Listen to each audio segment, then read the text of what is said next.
Good morning. Welcome to Sunday. We've the gripping story of how 1 million Bibles were secretly smuggled into China 40 years ago. The night it happened, we were so convinced that God was in this. I mean, with 3 little noisy outboard motor rubber boats, and it was a full moon night, so it wasn't that dark. And the fact that we could spend 2 hours making all that noise and not be stopped was almost unbelievable. 40 years ago, on a moonlit night on a beach in Shantou, southeast China, vast crates containing 1 million Bibles written in Chinese were unloaded onto the sand. It was a covert operation known as Project Pearl. Dean Keeney was the radio operator on the boat, and here he is describing the coded messages they broadcast to tell everyone when their secret and dangerous mission would go ahead. So the message that was sent across, that came back and forth from the church in China and the tugboat, was prepare 18 bowls of rice, 21 cups of tea. That was saying that on 18 June 1981, 2100 hours, which is 9 p.m. military time, the tugboat would be at the beach and everything would be happening. Earlier I spoke to Paul Estabrooks, who was actually on that beach on June the 18th, 1981, and managed to help unload tons of Bibles without being caught by the Chinese authorities.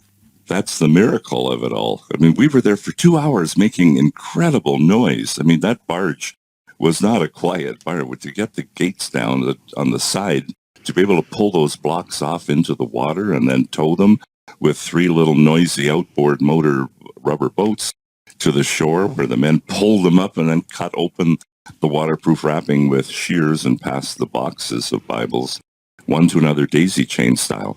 There was a lot of noise, and it was a full moon night, so it wasn't that dark, actually. And the fact that we could do that and spend 2 hours making all that noise and not be stopped was almost unbelievable. And I suppose you had the help then of many locals who desperately wanted those Bibles. Oh, absolutely. Hundreds of people were behind the tree line and then working on that beach that night. And it was their risk that was probably the highest risk. Certainly the captain felt that way. But it took them 5 years to carefully distribute those Bibles throughout the country. At the time, in 1981, what was the status of the various house churches? These were unofficial, unregistered, and I suppose in essence sort of illegal setups, were they? They were, basically it was their choice. So you see, the government had an official church called the Three Self-Patriotic Movement. But their slogan was, love country, love God. And many Christians said, that's not quite the order that we feel things should be. It's love God and love country. And there were other reasons like those, that they felt the government-controlled church was too political. The very head people at the top in Beijing were actually atheists. So you have atheists who are the head officials of a church, which they didn't agree with. So the house church movement wanted to be independent. So for you then, it was an issue of religious freedom, and you saw fellow Christians being, in essence, persecuted. Yes, they weren't allowed to have what it was that they needed for their worship. They did not have scriptures, and they were crying for them. Everybody we met was always asking for them. And what happened to some of those Bibles? I mean, they didn't all get into the right hands, did they? So some of them were found and sort of sequestrated. Yes, exactly. 4 hours after we left, some of the fishermen who'd been out there fishing and watching all of this, which was something we couldn't control, they went into town and said that they saw a bunch of Russians come and leave something on the beach. We had all let our beards grow, and they assumed by our black beards that we were Russians.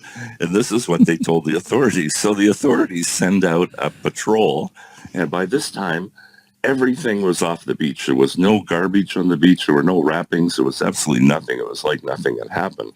But there were still boxes of Bibles. There are 90 Bibles in a box, 45 pounds. And some of those boxes were still sitting up under the tree line, waiting to be taken.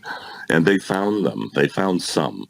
And they threw them in the water, including whole boxes. They threw into the water. And those boxes went around the corner and down the river to the city of Santo, which was very close by. And the fishermen there just fished these things out of the water and began to use them for wrapping their fish, just extra paper. And the Christians in town began to recognize that their fish was wrapped with these pages of a Bible, and they were desperate for them. And so, yes, there were some that didn't make it as where we thought they would, but through various ways, we were ultimately able to account for 98% of them. What do you say to people who feel that a lot of I suppose particularly the American Pentecostal movement is, in a sense, interfering with another culture by trying to influence, by trying to, bring Christianity into another culture? Well, I don't agree at all that we're interfering. We're bringing them good news. I mean, when we provided Bibles for Christians, they were already Christians. We weren't trying to change China per se ourselves.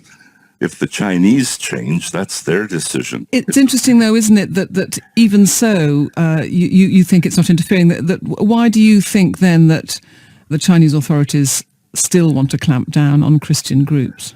It's mainly because of the threat that they see. And this was true since the Roman Empire.